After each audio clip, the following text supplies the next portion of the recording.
Hello everyone, इस video में हम डिस्कस करेंगे clinical case study on the breast. तो आजकल जो एनएमसी है, नेशनल मेडिकल काउंसिल ने जो न्यू गाइडलाइंस दी हैं और जो क्वेश्चंस एग्जाम में आ रहे हैं उसमें एनाटॉमी में आपके एक या दो क्वेश्चन केस स्टडी से रहते हैं, यानी कि एक केस दिया रहता है और उस पर एक कुछ क्वेश्चंस पूछे जाते हैं।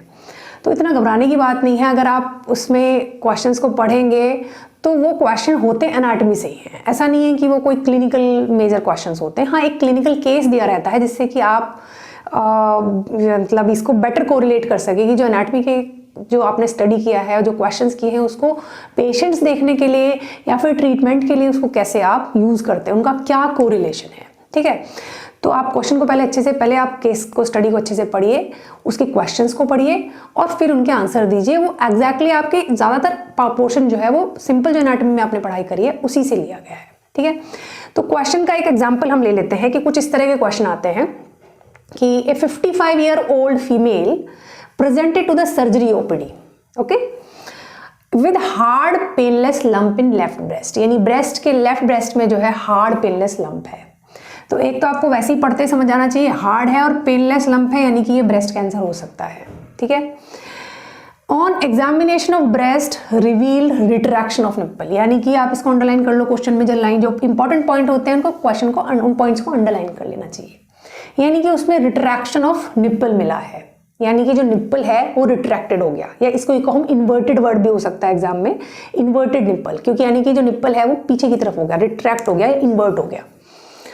प्यूडी ऑरेंज अपीयरेंस, ठीक है, प्यूडी ऑरेंज अपीयरेंस भी इंपॉर्टेंट है क्योंकि ये सारे के सारे जो है वो ब्रेस्ट कैंसर के हॉलमार्क्स हैं, यानी वहां पर इस तरह के फीचर्स मिलते हैं। लॉस ऑफ मोबिलिटी है या फिक्स्ड ब्रेस्ट मिलता है।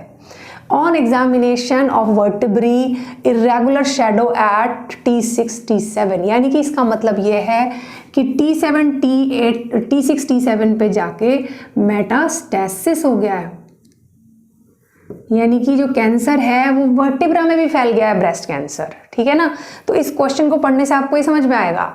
मैं अभी इस वीडियो में हम इसको आपको एक लिंक दे देंगे, एक वीडियो जो मैंने बनाई हुई है क्लिनिकल एनाटॉमी, उसमें मैंने ये सारे के सारे फीचर्स और कैसे वर्टिब्रा में मेटास्टेसिस होता है उसको डिटेल में डिस्कस किया है।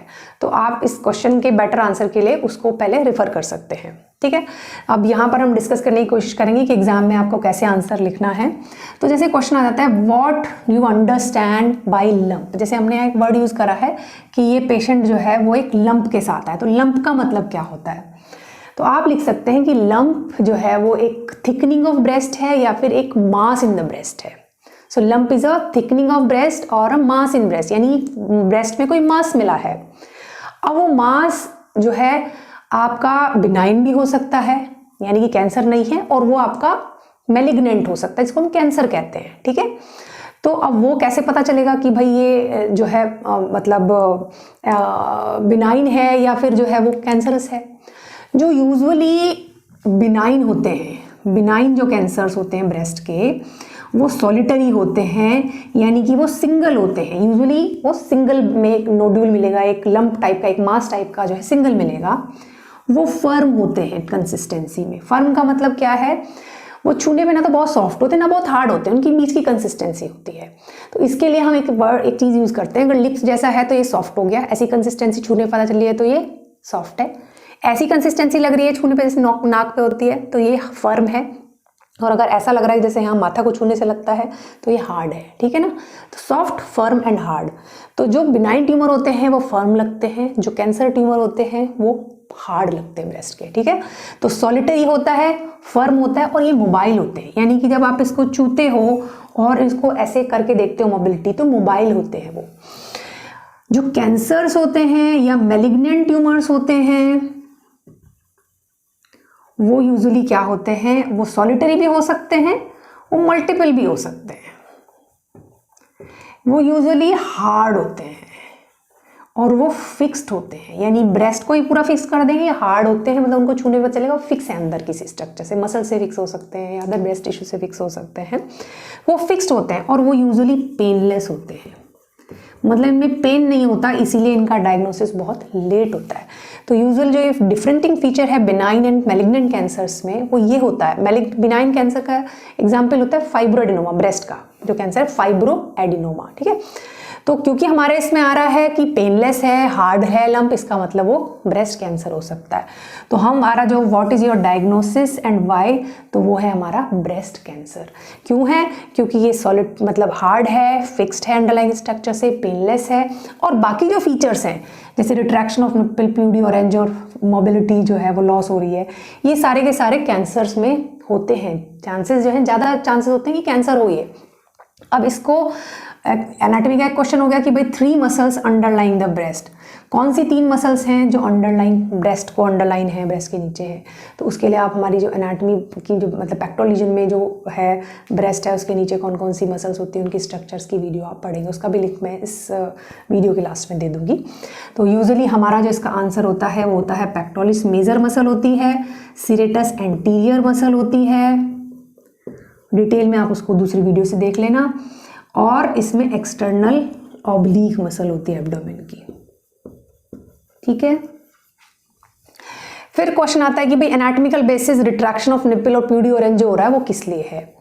तो जो रिट्रैक्शन ऑफ निप्पल है, यानी जैसे नॉर्मल निप्पल जो है वो, जैसे अब ये ब्रेस्ट है, निप्पल थोड़ा आगे होता है, लेकिन इसमें क्या है, निप्पल देखोगे तो वो पीछे रिट्रैक्टेड निप्पल होगा।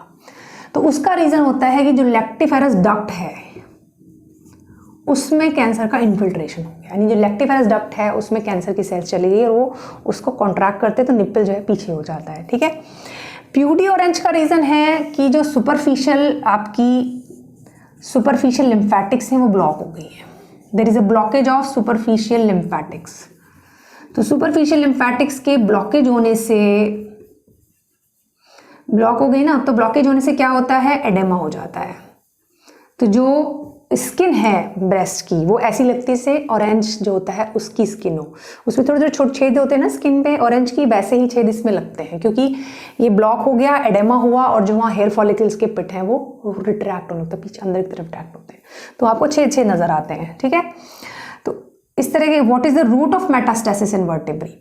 देखो जो कैंसर है ब्रेस्ट का वो लिम्फेटिक्स के थ्रू फैलता है, दूसरी ब्रेस्ट में फैल सकता है, वो एक्सिलरी लिम्फ नोड्स में फैल सकता है, वो जो है आपका क्रूकनबर्ग ट्यूमर, ओवरी का ट्यूमर कर सकता है। ठीक है ना, ये सब लिम्फेटिक्स के थ्रू होते हैं।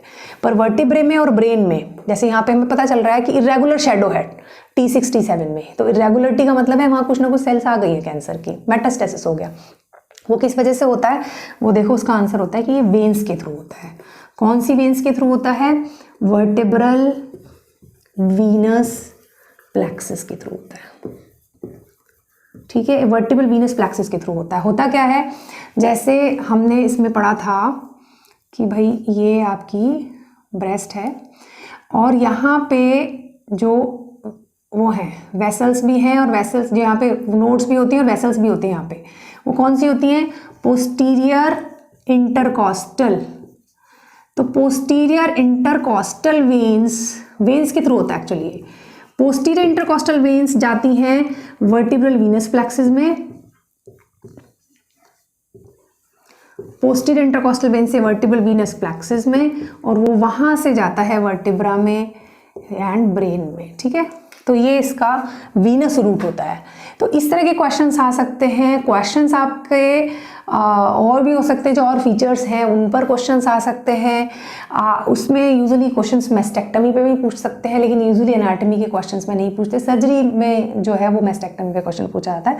तो यूजुअली आपके जो क्वेश्चंस होंगे वो एनाटॉमी से ही होंगे, और थोड़ा बहुत बेसिक वो क्लिनिकल जो है क्वेश्चंस पूछ सकते हैं।